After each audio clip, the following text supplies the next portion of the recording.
Thank you very much, that's good. Well, what a surprise that lot was. Mr. President, Lady Captain, ladies and gentlemen, my family and friends, a big welcome to you all. I'm surprised how many people have turned out today to see a grey-haired old man hit a ball not very far. Don't too much on the telly.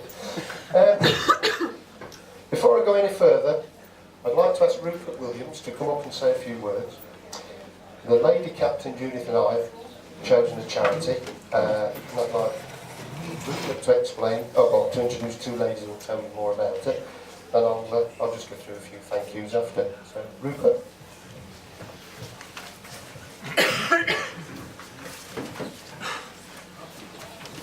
Thank you, Mr. Captain, Mrs. Lady Captain, ladies and gentlemen. Good afternoon to you all. My name is Rupert Williams, to the people in the room that don't know me, and I've been a member of this club for almost 4 years. During Peter's vice-captaincy, I was playing around with him, and the subject of his nominated charity came into the conversation. I mentioned to Peter that I assisted with a local charity that helped a lot of people, but also a charity that was completely self-funded and needed every bit of financial help that it could muster. The Nottingham Multiple Sclerosis Therapy Centre, Oxygen Centre, based in Colwick, provides hyperbaric oxygen for people with MS. But it is much more than that, as you will hear shortly. Peter agreed, and with Lady Captain Judith, to investigate the charity, and following visits and conversations, I'm delighted to say they chose the charity for their upcoming year. Thank you very much, I appreciate that. I have to say to you all that I have a vested interest in the centre, in so much as my eldest daughter Zoe was diagnosed with MS when she was 19 while she was studying at university. Since the age of 21, she's been in a wheelchair and does need 24-hour home care. She's now 43. The MS Therapy Centre plays a large part in my daughter's life, and she's used hyperbaric oxygen for over 12 years. It hasn't cured her condition, but it does help with her well-being. Plus, of course, she enjoys Tuesday morning social meetings, including taking massages and other therapies that is offered by the centre. I would like to introduce you to a very dedicated lady, Maureen Mangan, who is the centre manager, and she will give you an overview of the charity. Also with us today is Sarah, our able deputy. And thank you all very much, Maureen.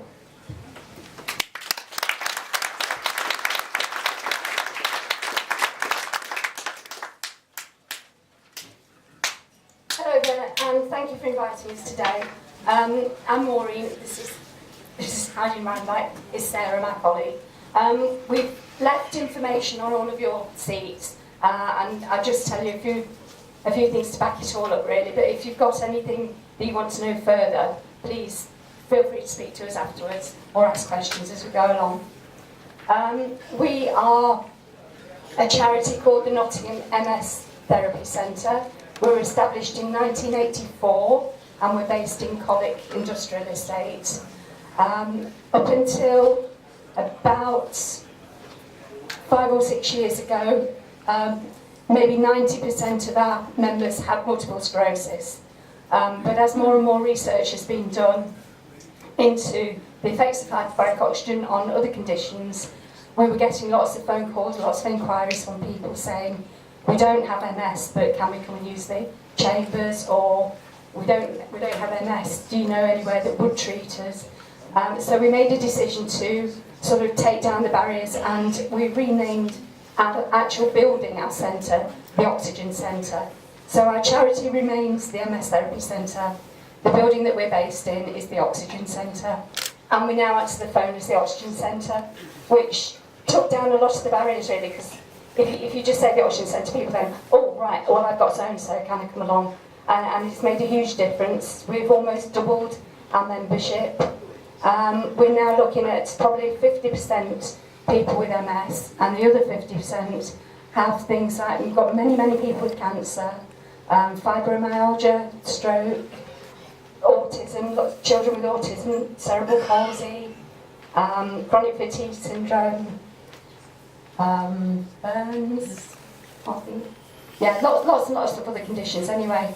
And people are finding help and relief from their symptoms through the hyperbaric oxygen. That's actually not the only thing we do. We also provide, we do massage, we do physiotherapy. We've got a little gym, so-called exercise room, with a range of machines in which are all disabled friendly. You can access them from wheelchairs and from armchairs and things like that. No lycra inside, so it's another barrier that's down for people with any kind of mobility and disability problems. They're very welcome to use the exercise room at any time. But the main thing that we do, it remains the hyperbaric oxygen. We have 2 chambers. They look like diving bells. They seat 7 people in each, and we pressurise the chamber, and people sit inside wearing a mask, or children wear a hood, a bit like a spaceman, and they breathe in 100% pure medical oxygen for an hour whilst under pressure in the chamber. The effects of that on the body are that the oxygen gets forced right. It's like the Heineken effect. It gets forced into places that it wouldn't otherwise reach. It gets circulated around the body, around the brain, and a lot of people find that they get relief from whatever symptoms they have from the oxygen therapy. We've got people who've been coming for 30 odd years, week in, week out, and they wouldn't come if they weren't finding benefit from it. We also treat sports injuries, soft tissue injuries, breaks, sprains, things like that. That's been proven, mainly in America. A lot of the proof is from America, because I think in this country we're very sceptical about complementary therapies, but there are trials and there is proof.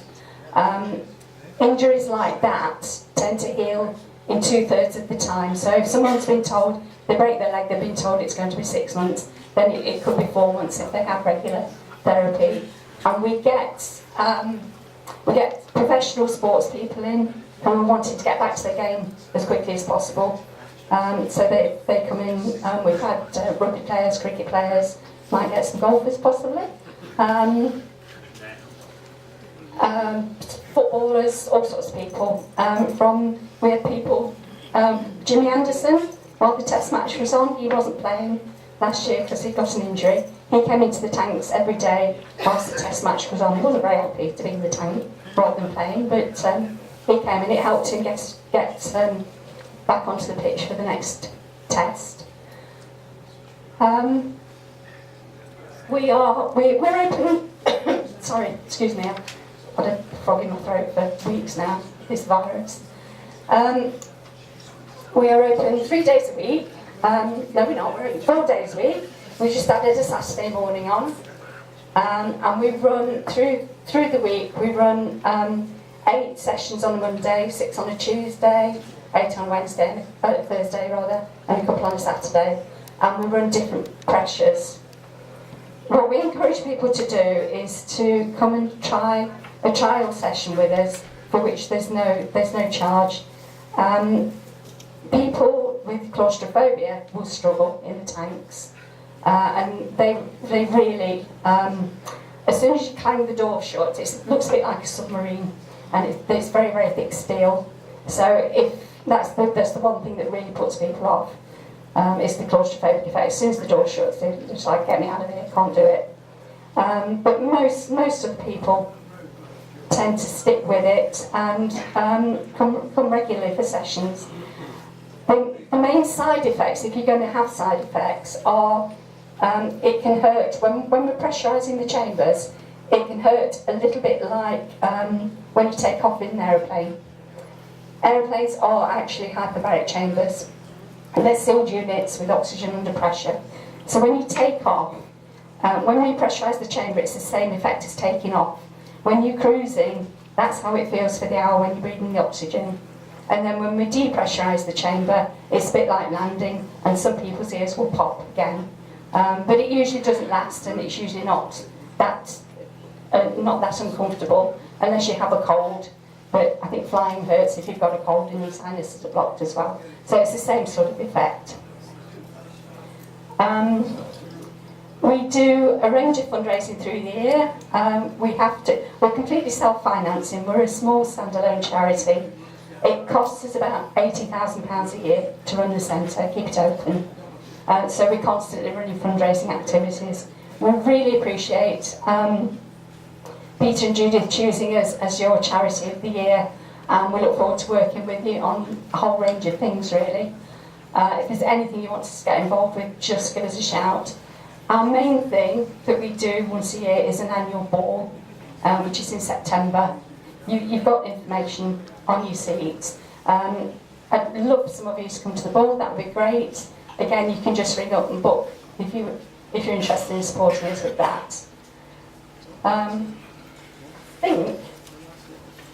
think that's about it, really. Is there anything? Yeah. Anything anybody else wants us to cover? No? We'll be around anyway. We're staying for lunch.